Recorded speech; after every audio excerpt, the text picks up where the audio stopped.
Good morning all of you.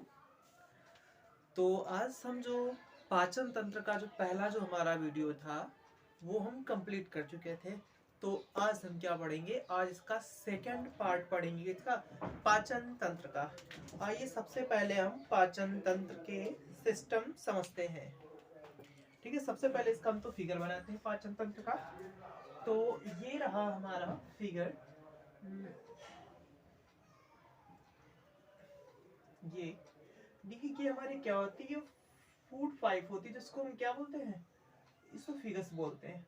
और ये हमारा क्या होता है, ये हमारा होता है लीवर, और ये हमारा होता है स्टमक, और ये होता है हमारा ग्रहणी, और ये और ये होती है हमारी बड़ी आंत, और ये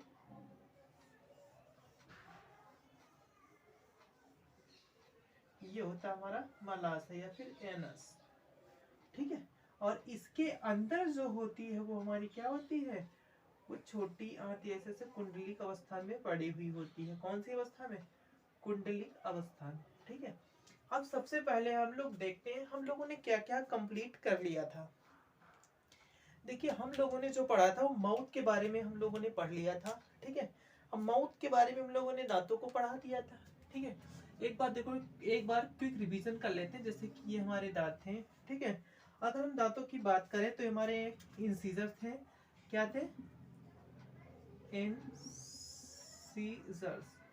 ठीक है, ये इंसीजर्स थे हमारे। इंसीजर्स हमने दांतों की संख्या कितनी बताई थी, 4 बताई थी। कितनी बताई थी, यहाँ पे 4 बताई थी।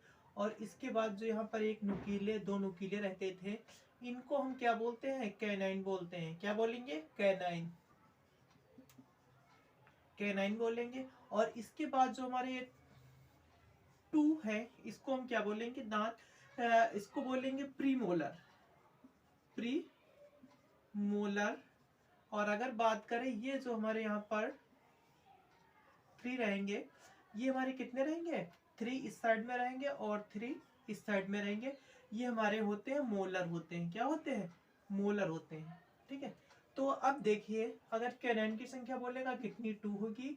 और अगर हम प्री मोलर की बोलेंगे तो 2 इस साइड में, 2 इस साइड में, कितने हो गए, 4 हो गए। अगर मोलर की बात करते हैं तो मोलर की संख्या हमने कितनी बताई थी आपको, जो मोलर की संख्या थी वो हमने बताई थी 3 कितना हुआ, 6 हुआ। ठीक है, अब ये देखें एक जबड़ों की कुल संख्या हम बता रहे हैं। यहाँ पर अगर टोटल जबड़ों की बात करें तो यहाँ पे इंसीजर जो होंगे टोटल कितने होंगे, 2 तो हमारे नीचे वाले पार्ट के होंगे, और 4 नीचे वाले पार्ट के, 4 अपर वाले पार्ट के। ठीक है, सबसे पहले देखो 6 ये हमारे प्रीमोलर, मोलर और प्रीमोलर कितने, 4 हुए।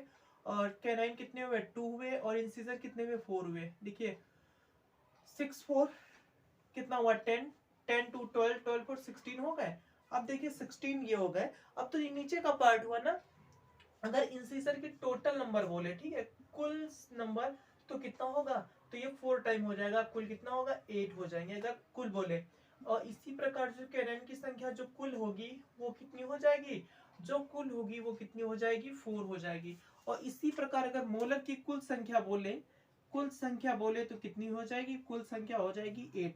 अगर इसी प्रकार हम मोलर की बोले कुल संख्या इनकी कितनी हो जाएगी, तो 12 हो जाएंगी। इसी प्रकार दोनों को अगर 2 टाइम कर देंगे कितने हो जाएंगे, 32 हमारे क्या हो जाएंगे, हमारे दांत हो जाएंगे। इसीलिए लोग कहते हैं कि मारेंगे थप्पड़ तो तुम्हारी 32 ही टूट जाएगी। ठीक है, क्यों क्यों कहते हैं, ताकि हमारे जो टोटल जो दांत होते हैं वो 32 होते हैं। इसीलिए लोग बोलते हैं कि मारेंगे थप्पड़ तो 32 ही टूट जाएगी।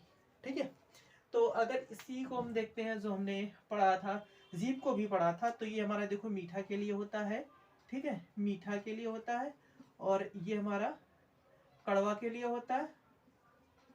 ठीक है, और ये इस साइड जो होता है हमारा नमकीन के लिए होता है। और ये जो साइड होता है ये खट्टा के लिए होता है। किसके लिए होता है, खट्टा के लिए, खट्टा के लिए होता है। ठीक है, तो अब हम आते हैं अपने टॉपिक पे। हमने ये सारी चीजें पिछले वीडियो में माउथ के बारे में कंप्लीट पढ़ लिया था। तो आज जो हम स्टडी करना स्टार्ट करते हैं अपना ग्रास नली से स्टार्ट करते हैं या फिर इसोफिगस से स्टार्ट करते हैं। ठीक है, जो इसमें क्वेश्चन पूछे जाएंगे उन्हीं उन्हीं को हम मेन डिस्कस करेंगे। देखिए आपका जो आरआरबी, ग्रुप डी, एनटीपीसी और जितने वनडे एग्जाम हैं, आप इसको कंप्लीट करते चलिए। मैं वो आपसे पक्का वादा करता हूं कि इससे बाहर कुछ भी नहीं रहेगा। ठीक है, तो आज हम देखिए बात करते हैं सॉरी, एक मिनट। ठीक है, तो हम आज बात करते हैं। तो हमारा देखिए पहले जो वीडियो में हमने पूरा जो टॉपिक फिनिश किया था वो इतना कंप्लीट कर लिया था हमने। ठीक है, आज जो बात करते हैं ये, ठीक है। अब इसको देखो हम लोग बोलते क्या है, ठीक है, इसको हम लोग बोलते हैं ग्रसिका। क्या क्या बोलते हैं?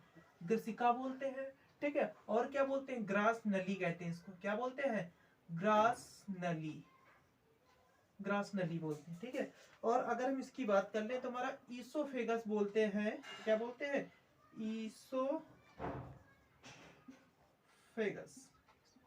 ठीक है, ईसोफेगस इसको क्या बोलते हैं? इंग्लिश में बोलते हैं ग्रास नली। देखो अब इसका वर्क क्या क्या होता है। ठीक है, अब देखो इसका वर्क क्या होता है। सबसे पहले हम इसकी जानेंगे ये हाइट कितनी होती है। ये हाइट कितनी होती है? तो ये हाइट होती है 25 टू 25 सेंटीमीटर होती है। कितनी हाइट होती है? 25 सेंटीमीटर। ये इसकी जो पूरी हाइट होती है किसकी होती है? ग्रास नली की या फिर ईसोफेगस की होती है। इसको इंग्लिश में क्या बोलेंगे? ईसोफेगस बोलेंगे। ओ हमारे यहाँ पे क्या? ओ साइलेंट रहता है। ठीक है, अब देखो सबसे पहले एक हमारी गति होती है। ठीक है, इसको क्रमाकुंचन गति या अकुंचन प्रकुंचन गति बोलते हैं। कौन सी गति होती है इसमें? जो इसमें एक प्रकार की गति होती है उसको क्या बोलेंगे? अकुंचन प्रकुंचन। क्या बोलेंगे? अकुंचन या अकुंचन और प्रकुंचन, अकुंचन या प्रकुंचन गति बोलते हैं। क्या बोलेंगे? अंकुचन या प्रकुंचन गति। ठीक है, अब देखो ये गति होती क्या है। ये गति होती क्या है जिसके हम बोल देंगे क्रमाकुंचन गति। ये गति क्या करती है? कुछ इस टाइप में होती है हमारे, इस टाइप में। ठीक है, इस टाइप में होती है। देखिए जैसे हम खाने को लेते हैं, खाने को लेते हैं ना, खाने को लेने के बाद कौर कौर को मुंह में लेते हैं और उसको चबाने के बाद हम लोग क्या करते हैं? उसको निगलते हैं। अब जो यहाँ पे निगलते हैं तो खाना को अंदर ढकेलती है। क्या करती है? खाने को, ये जो फूड पाइप है, अंदर ढकेलना, खाने को अंदर ढकेलना ही क्या कहलाता है? अंकुचन और प्रकुंचन कहलाता है। ठीक है, तो ये ढकेलती कैसे? देखो यहाँ से पहले पुश करके लाती है खाने को यहाँ, फिर यहाँ से पुश करती है, फिर यहाँ आ गया, फिर ऐसे ऐसे पुश करती है। और ये खुलती कहाँ पर है? ये खुलती कहाँ पर है? ठीक है, जो ग्रास नली होती है हमारी, ग्रास नली। ठीक है, ग्रास नली हमारी आमाशय में खुलती है। क्या खुलती है? आमाशय में खुलती है, आमाशय में खुलती है। ठीक है, तो ये देखो कहाँ खुल रही है? ये आमाशय में खुल रही है। ठीक है, अब इसमें एक और क्वेश्चन पूछते हैं कि वह कौन सा डाइजेस्टिव सिस्टम है जिसमें कि हमारा डाइजेस्ट नहीं होता है, मीन्स खाना का पाचन नहीं होता है। तो हमारी कौन सी? ग्रास नली होती है। क्या होती है? ग्रास नली। ठीक है, देखो ग्रास नली में, ग्रास नली में किसी प्रकार का पाचन नहीं होता है। क्या नहीं होता है? किसी प्रकार का पाचन नहीं होता है, नहीं होता है। ठीक है, तो ये काम क्या करती है? फूड को सिर्फ हमारे स्टमक तक पहुंचाती है, आमाशय तक पहुंचाती है। इसका काम ही यही होता है कि आमाशय तक पहुंचाना। ठीक है, तो ये हमारा किसका काम था? ग्रास नली का। तो इससे जो क्वेश्चन ये पूछे जाएंगे कि ये 25 सेंटीमीटर जो यहाँ से लेकर के यहाँ तक इसकी हाइट होती है, और जो गति होती है अंकुचन प्रकुंचन गति होती है या क्रमाकुंचन गति होती है, ये ग्रास नली आमाशय में खुलती है। कहाँ खुलती है? जो ग्रास नली होती है आमाशय में ओपन होती है। ग्रास नली किसी प्रकार का, ग्रास नली में जो होता है किसी प्रकार का पाचन नहीं होता है, ये सिर्फ फूड को पास करने का काम करती है। ठीक है, तो अब देखिए ये खुलती कहाँ पे है? ये हमारी आमाशय में खुलती है। ठीक है, तो देखिए कहाँ खुलती है? आमाशय में, आमाशय में खुलती। देखिए आमाशय हमारा क्या होता है? आमाशय जो होता है ये हमारा स्टमक होता है। आमाशय क्या होता है हमारा, ये हमारा स्टमक होता है। ठीक है, तो अब हम बात करते हैं आमाशय की। तो इस चीज को हम पूरा क्या कर रहे हैं, इरेज कर रहे हैं यहाँ से।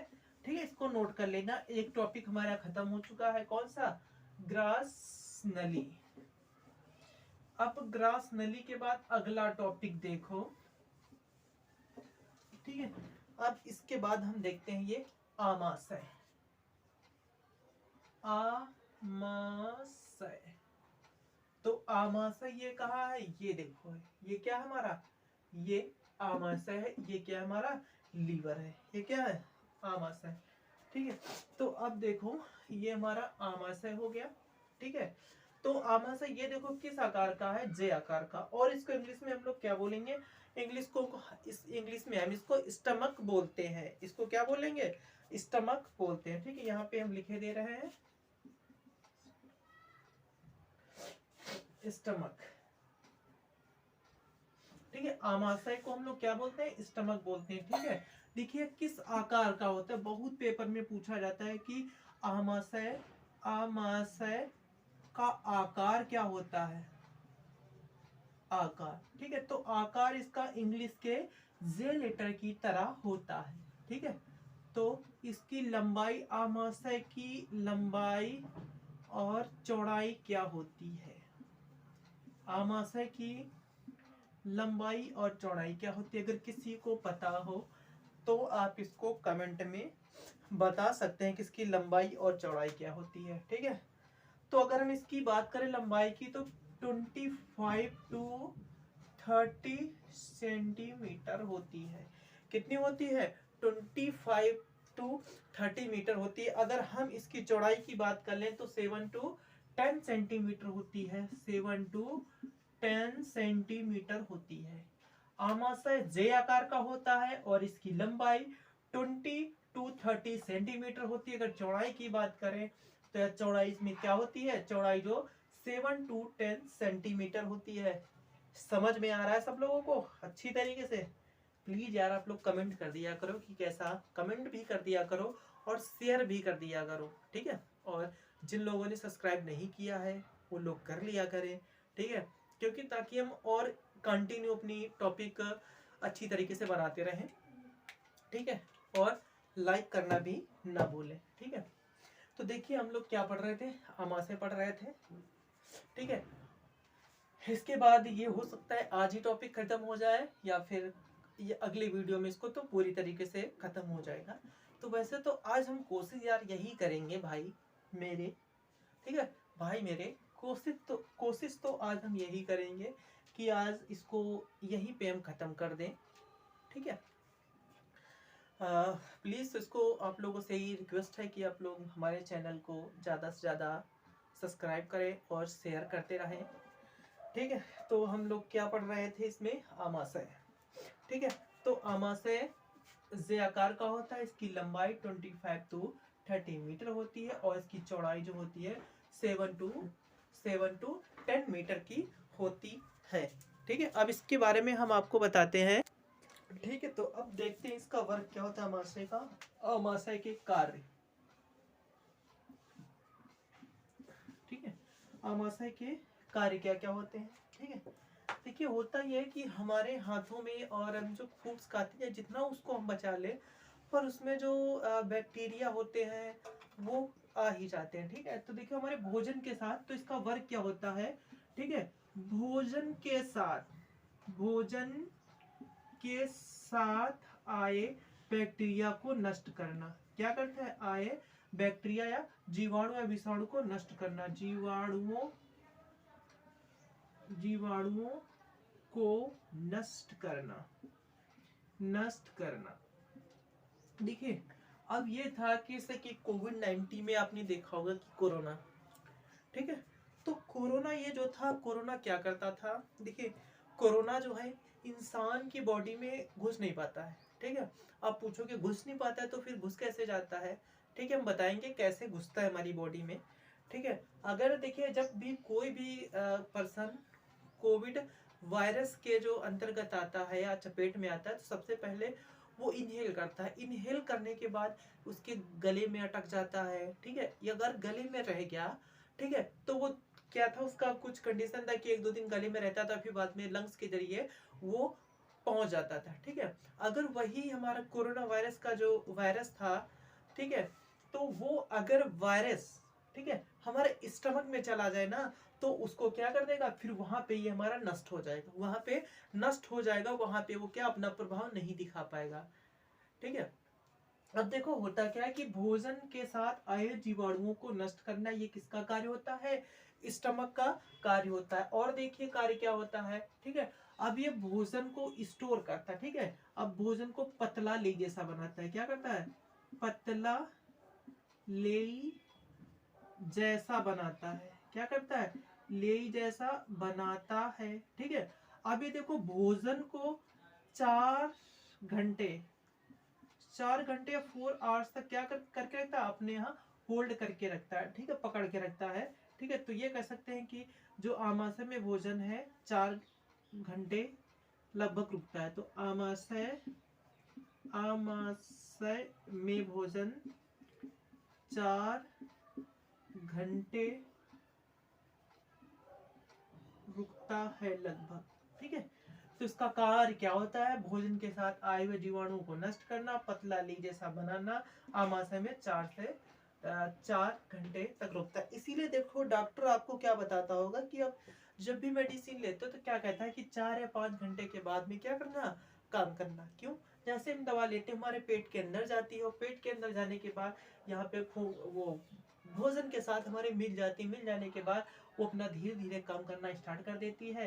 तो जब सपोज कर लो अगर 4 घंटे के अंदर अंदर खा ली, तो फिर डबल डोज हो जाएगा कि आपने खाई, वो तो अभी पूरी तरीके से जहां उसको पहुंचना था वहां तो पहुंच नहीं पाई, और दूसरी भी क्या है उसमें भी आपने पेल दी, दूसरी भी क्या करती, दूसरी भी आपने उसमें डाल दी, तो फिर क्या हो जाएगा, डबल डोज हो जाएगा, फिर हमारे लिए क्या होगा, हमारे लिए फिर हार्मफुल होगा, ठीक है।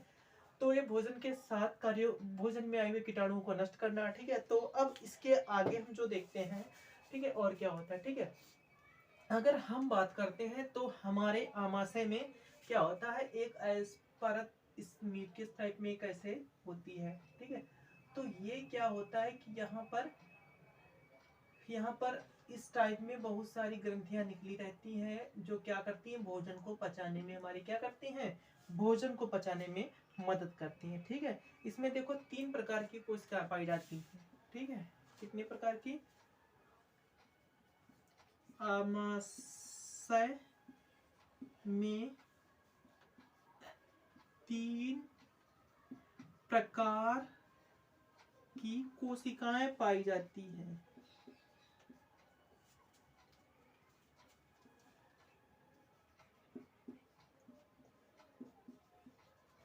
कोशिकाएं पाई जाती हैं, ठीक है। देखो कोशिका एक, ठीक है। अगर हम कोशिका की बात करें तो जो हमारी पहली कोशिका होती है जाइमोसैनिक होती है, कौन सी होती है हमारी, जाइमोसैनिक होती है, जाइमोसैनिक कोशिका होती है, ठीक है। अगर हम दूसरी कोशिका की यहाँ बात करें तो हमारा पैरेंटाइल कोशिका होती है, क्या होती है, पैरेंटल, क्या होती है, पैरेंटल कोशिका होती है, ठीक है। अगर हम बात करें फर्स्ट सेकेंड थर्ड तीसरी, तो म्यूकस कोशिका होती है, क्या होती है, म्यूकस कोशिका होती है, म्यूकस कोशिका होती है, म्यूकस कोशिका होती है। नीचे का दिख रहा है जो हम लिख रहे हैं यहाँ पर, ओके गुड, ठीक है। अब देखो हम बात करते हैं 3 प्रकार की कोशिकाएं पाई जाती हैं, ठीक है। ये देखो क्वेश्चन में बहुत बार पूछा गया, आरएलबी रेलवे ग्रुप डी में भी कई बार पूछा गया। इसमें 3-4 कोशिकाओं के नाम लिख देगा और बोलेगा कौन सी कोशिका है जो आमाशय में पाई जाती है, ठीक है। म्यूकस कोशिका, पैरेंटाइल कोशिका और जाइमोसैनिक कोशिका, ठीक है। अब देखो जो पैरेंटाइल कोशिका है, ठीक है, पैरेंटाइल जो कोशिका है HCl का स्त्रवण करती है, क्या करती है, HCH को निकालती, ठीक है। तो HCH किससे निकलता है, पैरेंटाइल कोशिका से, क्या होगा, पैरेंटाइल कोशिका से HCl निकलता है, हाइड्रोक्लोरिक अम्ल निकलता है। क्या निकलता है? हाइड्रोक्लोरिक अम्ल निकलता है। ठीक है, अगर म्यूकस कोशिका से देखें तो ये क्या करती है? हमारा म्यूकस निकालती है। क्या करती है? म्यूकस निकालती है, म्यूकस निकालती है। ठीक है, और जो हमारा जाइमोसैनिक है ये हमारा का पाचक एंजाइम निकालती है। क्या निकालती है? पाचक एंजाइम निकालती है, एंजाइम निकालती है। ठीक है, तो 3 प्रकार की हमारे आमाशय में कोशिकाएं पाई जाती है। कौन सी? जाइमोसैनिक कोशिका होती है, तो उसका काम क्या होता है? उसका काम ये होता है कि पाचक एंजाइम निकालती है। क्या निकालती है? पाचक एंजाइम निकालती है। अभी हम आपको एंजाइम के बारे में बताएंगे, वो कौन कौन से एंजाइम निकालती है। अगर हम बात करें पैरेंटाइल कोशिका के बारे में, तो पैरेंटाइल जो कोशिका होती है वो हमारा HCl हार्मोन्स का, सॉरी HCl का स्त्राव करती है। क्या? HCl हाइड्रोक्लोरिक अम्ल एसिड का स्त्राव करती है। अब देखिए, जो म्यूकस कोशिकाएं होती हैं, ठीक है, वो हमारा क्या करती हैं? वो यहाँ पर एक हमारा ऐसे से क्या करती है? लेयर बना लेती है, जिससे क्या होता है? हमारी सुरक्षा करती है हाइड्रोक्लोरिक अम्ल से। ठीक है, आपने देखा होगा कि हाइड्रोक्लोरिक अम्ल, ठीक है, अब देखो कभी कभी क्या होता है कि उल्टी डकारें आने लगती हैं, या जब क्या होता है खट्टी खट्टी डकारें आने लगती हैं। देखो, जब हाइड्रोक्लोरिक अम्ल क्या होता है? HCl ज्यादा हो जाता है, HCl ज्यादा बनने लगता है। कभी कभी उस स्थिति में क्या होता है कि अल्सर हो जाता है। अल्सर एक प्रकार की बीमारी है। अल्सर में ये होता है कि हमारी ये देखा होगा, ये फूड पाइप है या फिर स्टमक में है, इसमें क्या होते हैं कि नहीं छिल जाता है। क्या होता है कि वहाँ खाल की थोड़ा क्या होती है, छिल जाती है, जो कि अल्सर का रूप ले लेती है। कभी कभी अल्सर इतना खतरनाक हो जाता है, इतना खतरनाक हो जाता है कि क्या करती है कि आप बहुत ही ज्यादा इसको डैमेज कर देती है, कि ऑपरेशन की भी सिचुएशन आ जाती है। ठीक है, तो हम इतना पढ़ा चुके हैं, अब इसके बारे में हम आमाशय के और भी बात करते हैं। तो ठीक, इसको हम इरेज कर देते हैं।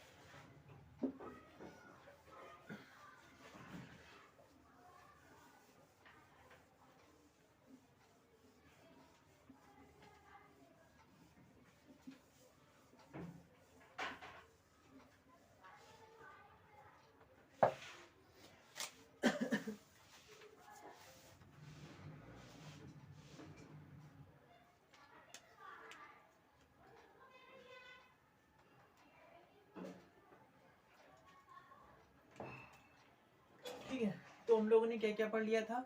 ये 3 प्रकार की कोशिकाएं पढ़ ली थी। ठीक है, अब देखो आमाशय क्या करता है कि आमाशय में क्या कुछ जठर ग्रंथियां पाई जाती है, जो कि जठर रस को निकालती है। क्या करती हैं? जठर रस को निकालती है। ठीक है, तो अब देखो, सबसे पहले हम देखो इसमें क्या क्या जो जठर रस होते हैं वो जठर रस निकालती हैं। ठीक है, जठर ग्रंथियां, जठर ग्रंथियों के बारे में लिख लेते हैं। जठर ग्रंथियां, ठीक है, अब जठर ग्रंथियों की बात करते हैं हम। ठीक है, जठर ग्रंथियों का काम क्या होता है? देखिए, जठर ग्रंथियों का काम क्या होता है कि पाचक रस या फिर पाचक एंजाइम क्या करती है? निकालती है, जो कि हमारे भोजन को पकाने में बहुत ही ज्यादा मदद मिलती है। अच्छा, एक बात हम लोगों को एक और आग बात बताते हैं सॉरी, वो बात क्या है? देखो, अगर हम बात करें कि भोजन को पचाने में एक जो सबसे बड़ा हाथ होता है वो बीबी का भी होता है। ठीक है, तो अब आप सोचेंगे कि भोजन को पचाने में बीबी का कैसे हो सकता है योगदान। ठीक है, तो देखो, ये हंसने वाली बात नहीं है, हंसो मत। ठीक है, हम बता रहे हैं आपको, ठीक है, कैसे योगदान रहता है बीबी का। ठीक है, अब देखो, होता इस तरीके से योगदान रहता है कि जो खाने की जो खुशबू होती है, खाने की जो खुशबू होती है, जब हम खाने को सूंघते, अगर खाना ज्यादा स्वादिष्ट बना है तो क्या होता है कि हमें तेजी से भूख लगाती है। उसका देखो रीजन ये होता है कि जैसे किसी की वाइफ ने खाना बनाया या गर्लफ्रेंड ने खाना बनाया, ठीक है, तो जैसे ही खाना बनाती है तो उसमें अच्छा अगर खाना बना रही है तो खुशबू आती है। तो खुशबू आने पे क्या होता है कि हमारे माइंड तक हो जाती है खुशबू, और वो चीज़ हमें अच्छी लगती है। फिर क्या होता है कि वो तेजी से हार्मोन निकलना स्टार्ट कर देती है, जिससे हमें क्या भूख का एहसास होता है। ठीक है, अब देखो, जैसे कि खाना कभी कभी मतलब जर गया, कभी होता है कि मियाँ बीवी में आपस में लड़ाई हुई, तो हो सकता है बीवी क्या करती, कभी कभी जानबूझ के भी उसको खाने को जला देती है। ठीक है, जला दे या धोखे से जल जाए, गुस्से में अधिकांश खाना जलता ही जलता है घरों में। ठीक है, तो अब देखो उस स्थिति में क्या होता है कि खाने को जैसे सूंघते हो, मतलब खाना खाते हो, मतलब जला भुजा खाना किसी प्रकार का टेस्ट नहीं लाता है, तो हमारे बॉडी के अंदर वो हार्मोन्स रिलीज ही नहीं हो पाते, वो एंजाइम रिलीज ही नहीं हो पाते हैं। जब एंजाइम उतनी मात्रा में रिलीज नहीं करता तो हमें फिर भूख भी होती भी है ना, भूख वो भी मर जाती है, जो भूख लगी होती है वो भी भूख मर जाती है। ठीक है, तो अब देखो हम बात करते हैं कि भोजन। ठीक है, तो अब देखो इन जठर रस का काम क्या होता है कि विश्लेषण करती है। क्या करती है? खाने का विश्लेषण करती है कि कितने मात्रा में कितना एंजाइम निकालना चाहिए। ठीक है, देखो ये क्या करती है, ऑटो सेंसर इसमें समझ लो लगा होता है। सेंसर का काम क्या होता है, देखा होगा कि आप जब फोन से किसी से बात करते हैं ना रात में, जैसे ही फोन से बात ऐसे करोगे ना, फोन कान के पास लाओगे, तो फोन क्या होता है, फोन की जो लाइट है वो ऑफ हो जाती है। ठीक है, तो उसी प्रकार इसमें सेंसर लगा होता है। अगर आपने हल्का खाना खाया है तो ये क्या करती है कि हल्के एंजाइम निकालेगी। अगर आपने हैवी खाया है तो क्या करेगी, उसको डाइजेस्ट करने के लिए हैवी एंजाइम निकालती है। ठीक है, जैसी हमें जरूरत होती है वैसा काम करती है। ठीक है, अब देखो इसमें कौन कौन से एंजाइम निकलते हैं। ठीक है, जैसे कि हम बात करें पेप्सिन, पेप्सिन एंजाइम, एंजाइम। ठीक है, एक तुम्हारा क्या हो गया, पेप्सिन एंजाइम हो गया। ठीक है क्या, और दूसरे की बात करें तो एमाइलेज एंजाइम होगा। ठीक है, सेकेंड क्या, एमाइलेज, एमाइलेज एंजाइम। ठीक है, ये एमाइलेज एंजाइम हो गया। ठीक है, अगर हम बात करें तीसरे की, ठीक है, तो हमारा क्या होगा, लाइपेज, क्या होगा, लाइपेज एंजाइम। अब निकलते हैं उसमें बहुत सारे हैं, जो हमारे पेपर के अकॉर्डिंग जो मोस्ट इंपॉर्टेंट है वही हम आपको यहाँ पर बता रहे हैं, और इससे ज्यादा कुछ भी नहीं आएगा आपका। ठीक है, अब हम आपकी बात करते हैं रेनिन। किसकी बात करते हैं, रेनिन की बात करते हैं, रेनिन। ठीक है, ये हमारे एंजाइम निकलते हैं। और हम बात करते हैं एचसीएल, एचसीएल हाइड्रोक्लोरिकम। तो हमने भी आपको बताया था कि एचसीएल जो होता है कई बार पूछा गया, रेलवे ग्रुप डी में 2018 में भी पूछा गया, और इस बार जो एग्जाम हुए हैं उस सॉरी जो एनटीपीसी का हुआ है ना, उसमें भी बहुत सारे कई बार पूछा गया है कि एचसीएल हार्मोन्स कौन सी कोशिका निकालती है। तो कौन सी कोशिका निकालती है, पेरेंटाइल कोशिका निकालती है। ठीक है, तो बोलना नहीं, इसको मोस्ट इंपॉर्टेंट है कि पेरेंटाइल कोशिका निकालती है एचसीएल हार्मोन्स। ठीक है, अब देखो यहाँ पर हम बात करते हैं किसकी, रेनिन की। सबसे पहले रेनिन की बात करते हैं। तो देखिए सबसे पहले हम बात करते हैं प्रोटीन की। ठीक है, पेप्सिन की। अब देखिए पेप्सिन का क्या काम होता है, जो पेप्सिन होता है ये हमारी प्रोटीन को पचाता है। ये क्या करता है, प्रोटीन का पाचन करता है, प्रोटीन का पाचन करता है, प्रोटीन का पाचन करता है। ठीक है, तो पेप्सिन जो होता है प्रोटीन का पाचन करता है। ठीक है, अगर क्या हो कि कोई भी पर्सन सार्प के, जो सांप का जहर है, अगर उसको पी ले तो क्या होगा, अगर कोई भी इंसान नॉर्मली जहर को पीता है तो क्या होगा, तो उसकी डेड हो जाएगी। अगर वो सांप के जहर को पिए ना तो वो उसके बचने के चांस हो जाते हैं, मतलब वो मर नहीं सकता है। क्योंकि क्या होता है कि हमारे में जो पेप्सिन जो होती है प्रोटीन का पाचन कर देती है। जो सांप का जो विष होता है उसमें प्रोटीन होती है। ठीक है, जो प्रोटीन कैसे वर्क करती है, जो सांप का जो जहर होता है उसमें प्रोटीन होती है, तो वो प्रोटीन क्या करती है, हमारे ब्लड में क्लॉटिंग करना स्टार्ट कर देती है। तो ब्लड क्या होता है कि वेन्स में जमने लगता है।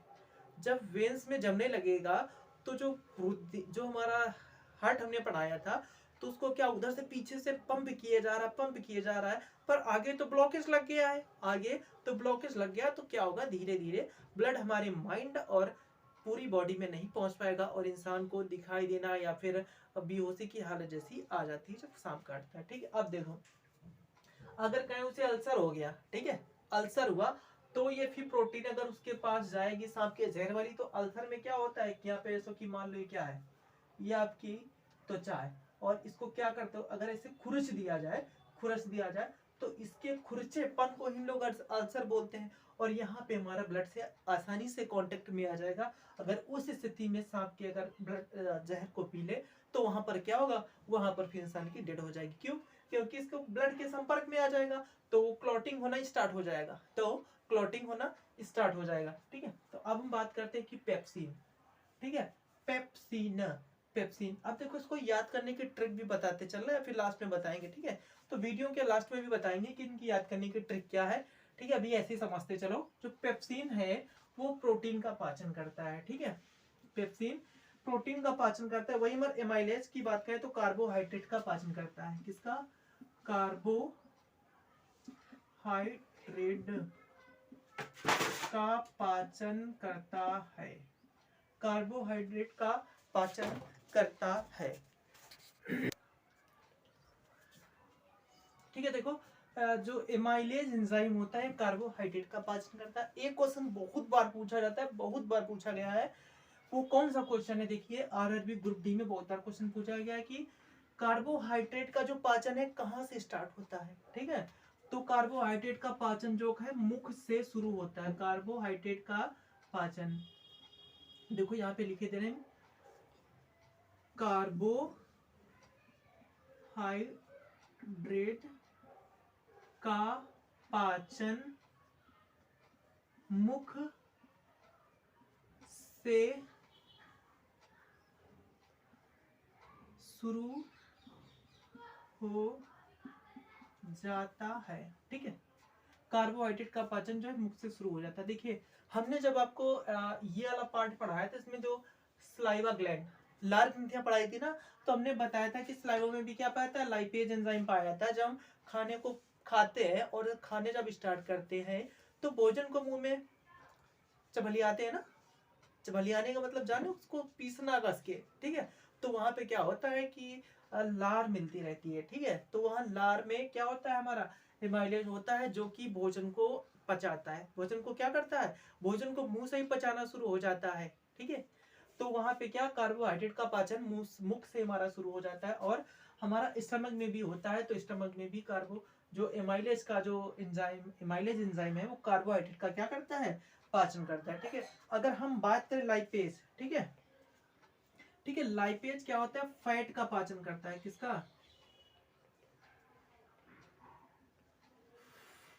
फैट का पाचन करता है, फैट का पाचन करता है। तो फैट का पाचन कौन करता है? फैट का जो पाचन है वो लाइपेज करता है। कौन करता है? लाइपेज।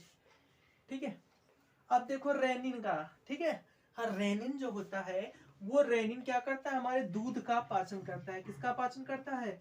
दूध का पाचन करता है, पाचन करता है, पाचन करता है। अब देखो जैसे जैसे इंसान बुढ़ा होता जाता है, ठीक है, जैसे जैसे इंसान बुढ़ा होता जाता है तो बुढ़ा होने के साथ साथ तो क्या होता है, उसकी हर एक जो सिस्टम होता है बड़ा वीक हो जाता है। कोई भी सिस्टम काम नहीं करता है। आंखें तक उसको बड़ा धुंधला धुंधला दिखाई देता है। घंटों ऐसे कोई चीज पढ़ने के लिए तो कभी इधर करेगा कभी उधर करेगा, तो बहुत देर के बाद तो बता पाएगा लिखा क्या है। कभी आंखों के पास लाएगा कभी आंखों के दूर लाएगा। ठीक है, तो बुढ़ापे में सभी के साथ, कोई एक के साथ नहीं, सभी के साथ यही होता है कि उसका सिस्टम धीरे धीरे करना क्या क्या होता है, धीरे धीरे वीक होना शुरू हो जाता है। ठीक है, तो अगर हम बात करें तो ये जो सिस्टम है ये भी हमारा धीरे धीरे वीक होने लगता है। जितनी भी कोशिकाएं होती हैं ये सब स्लो मोशन में काम करने लगती है, बड़ा धीमे धीमे वर्क करती हैं। ठीक है, यहाँ तक कि देखा बुड्ढों ने बड़ा धीमे धीमे चलते हैं। कैसे चलते हैं? बड़ा धीमे धीमे चलते हैं। ठीक है, तो क्या उनके सारे जो हाथ पैर होते हैं धीमे धीमे सब कोशिकाएं काम करना बंद कर देती हैं। तो यही रीजन होता है कि जो लाइपेज एंजाइम होता है, क्या होता है, लाइपेज एंजाइम भी वर्क, जो लाइपेज एंजाइम होता है जठर ग्रंथियां भी काम करना स्लो कर देती हैं। ठीक है, अब जठर ग्रंथियां जब काम करना शुरू कर देंगी तो बुढ़े कहते भैया हमें दूध नहीं हजम हो रहा है। आजकल के नवयुवकों को भी क्या होती है, प्रॉब्लम होती है कि दूध नहीं हजम होता है। दूध नहीं हजम होता इसका मतलब क्या हुआ कि जो आपकी जठर ग्रंथियां थी वो रेनिन एंजाइम का क्या नहीं, रेनिन एंजाइम सही तरीके से नहीं बना पा रही हैं। और इसीलिए क्या होता है, आप दूध को भैया हजम नहीं कर पा रहे हो, आप दूध को हजम नहीं कर पा रहे हो। ठीक है, तो क्या होता है, अब देखो जैसे कि नहीं, जैसे कहते हैं यार हम बड़ी दिक्कत होगी, जरा सा भी तला भुजा खा लेते मेरे पेट में गुड़गुड़ाहट सी होने लगती है या फिर मेरा पेट दर्द करने लगता है, ठीक है, इस प्रकार के इशू बहुत बताते हैं ना। तो उसमें दिक्कत क्या होती है, उसमें दिक्कत ये होती है कि यार उनकी जो जठर ग्रंथियां होती ना वो काम ही नहीं कर रही होती सही से। काम करने का मतलब क्या हुआ, वो लाइपेज एंजाइम का श्रवण नहीं कर रही होती, जिससे कि तेल वाली चीज जो तेली फूड होता है उनका पाचन नहीं कर पा रही है।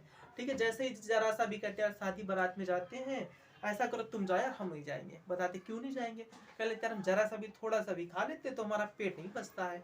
तो पेट नहीं पचा पाता, उसका रीजन क्या है कि उनकी जो जठर ग्रंथियां हैं वो सही तरीके से लाइपेज को रिलीज नहीं कर रही है, जिसके कारण से वो उसका पेट जो है वो फैट का पाचन नहीं कर पा रहा है। मेन रीजन ये होता है। अगर हम बात करें, ठीक है, रेनिन हो गया, लाइपेज हो गया, एमाइलेज एंजाइम हो गया, पेप्सिन एंजाइम हो गया। तो पेप्सिन का क्या होता है कि प्रोटीन का पाचन करता है। किसका पाचन करता है, प्रोटीन का पाचन करता है। ठीक है, तो ये हमारे आमाशय हुआ। ठीक है, और इसके बारे में भी देखते हैं क्या क्या। ठीक है, तो इसको सबसे पहले हम रफ करना स्टार्ट करते हैं।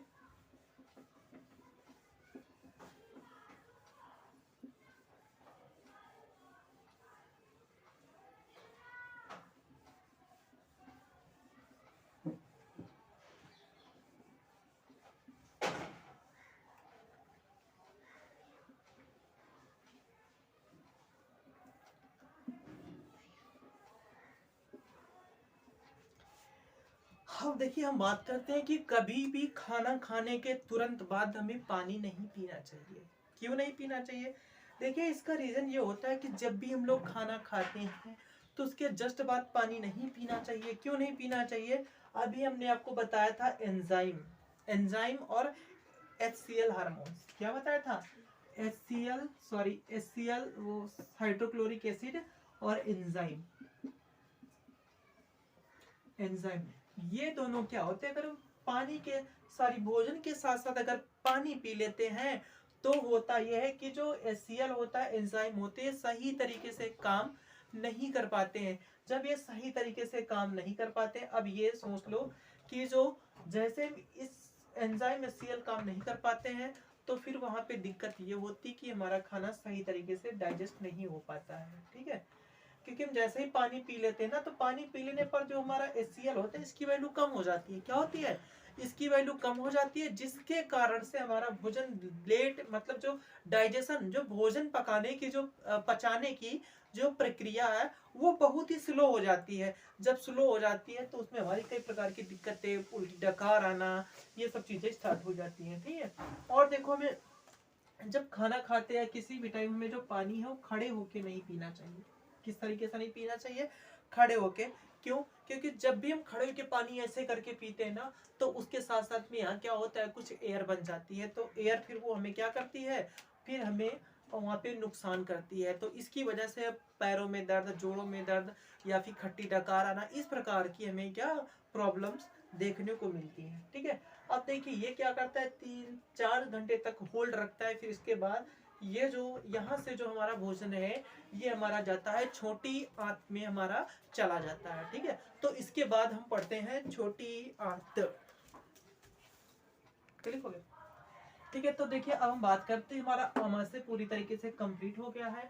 अगले अगले जो वीडियो में हम लोग क्या करेंगे, लीवर के बारे में कंप्लीट करेंगे, छोटी आंत बड़ी आंत, इसको हम पूरा क्या करेंगे, कवर कर लेंगे। फिर इसके बाद हम MCQ करेंगे। अच्छा, हम आप लोगों से बात पूछना ये चाहते हैं कि क्या हम फिजिक्स को 2 दिन रख लें, केमिस्ट्री को 2 दिन रख लें और 2 दिन बायो के रख लें, क्या इस तरीके से वीडियो को अपलोड करते चलें, या आप लोग कमेंट में राय जरूर देना। ठीक है, ठीक है, ओके, हम यहीं पर क्लास को खत्म करते हैं।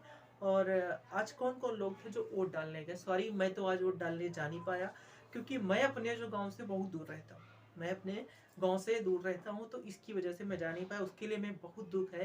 पर आप लोग वोट जरूर डालें। ठीक है, ओके, बाय।